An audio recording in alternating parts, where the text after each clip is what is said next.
জোটকে ধরে রাখতে হবে, তারেক রহমানকে বাংলাদেশের প্রধানমন্ত্রী বানানোর সামনে, এটাই আমাদের বাংলাদেশকে সুন্দর রাষ্ট্র এবং সফল রাষ্ট্র করতে হবে, এবং এটাই তারেক রহমানের স্বপ্ন, এবং এটাই আমাদের স্বপ্ন। আমি মনে করি এই একটা সুযোগ আসছে, তারেক ভাই ম্যাডামের চলে যাওয়া,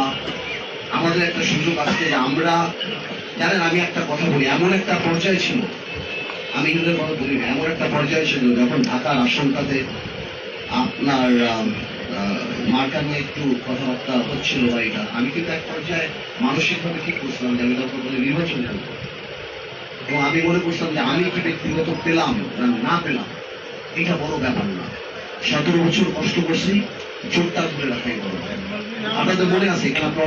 অনেকে ইয়াং আছে, যারা সিনিয়র আছে, আমি একবার 2006 সালে কর্পোরেশনের নির্বাচন হয় নাই, নির্বাচন আমি করছিলাম আব্বা যখন দাঁড়াতো, আমি কিন্তু আব্বা যেহেতু মন্ত্রী হয়নি ওই সময়, কিন্তু আমি তো আমি ইয়াং, আমি অনেক ছোট ছিলাম, আমি কিন্তু বাবার অনেক বাবা তোমার সাথে এটা হলো মন্ত্রী, বাবা হচ্ছে মন্ত্রী হওয়াটা না হওয়াটা এটা একটা ব্যক্তিগত ব্যাপার, কিন্তু বাবা জোট কোনো সময় ভাঙা যাবে না ব্যক্তিগত কারণে, জোট বানানো হয়েছে একটা বৃহত্তর কারণে। তো আমরাও কিন্তু কোনো সময়, আমি কিন্তু শেষ পর্যায়ে এটাও বলছিলাম যে এতগুলো হবে না, জোটকে ধরে রাখতে হবে, তারেক রহমানকে বাংলাদেশের প্রধানমন্ত্রী বানানোর সামনে, এটাই আমাদের আমরা এত কষ্ট করছি, আমরা এত কষ্ট করছি সকাল বিকাল 17 বছর, যে এই জাতীয়তাবাদী শক্তিকে ক্ষমতায় নিতে হবে এবং বাংলাদেশকে গণতান্ত্রিক রাষ্ট্র এবং বাংলাদেশকে সুন্দর রাষ্ট্র এবং সফল রাষ্ট্র করতে হবে, এবং এটাই তারেক রহমানের স্বপ্ন, এবং এটাই আমাদের স্বপ্ন। আমি আপনাদের কাছে আবারও ক্ষমা চাই, আমার উপরে আপনারা রাগ করে রাখেন না,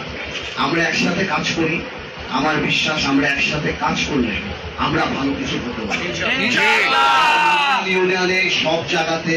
আপনাদের একটা অনেক শক্ত অবস্থান, আপনারা সবচেয়ে বৃহৎ রাজনৈতিক দল, আমাদেরও একটা অবস্থান আছে, আমরা সবাই মিলে ছোট ছোট ব্যাপার কে দেখেও না দেখার ভান করি, কারণ আমার পক্ষে তো আর সম্ভব হবে না, দেখা যাবো তাইছে ইউনিয়নে আপনার একটা কর্মীর সাথে আমার একটা কর্মীর হয়তো ক্যারাম বোর্ড দিয়ে আমি দেখেছেন, এটা তো আমি ঠিক করতে পারবো না। আমরা দুইটা দলই একটু ছাড় দেওয়ার মানসিকতা করে আমার মনে হয় নির্বাচনটা সামনে আসে, আমরা একটা ভালো রেজাল্ট তারেক ভাইকে জাতীয়তাবাদী শক্তিকে বাংলাদেশ জাতীয়তাবাদী দলকে উপহার দেব ইনশাআল্লাহ। আপনারা সবাই মিলে কাজ করেন, আমার দরজা সবসময় খোলা, আমিও এখন থেকে এখান থেকে যখন যাই আমি এসে চাকে আপনাদের এখানে। আরেকটা কথা বলি, আমি মন থেকেই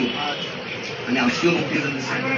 ভালো কিছু করতে হলে মনের মধ্যে প্রতিহিংসা, হিংসা, রাগ, ক্ষোভ রেখে করা যায়, কোনোভাবেই করা যায়।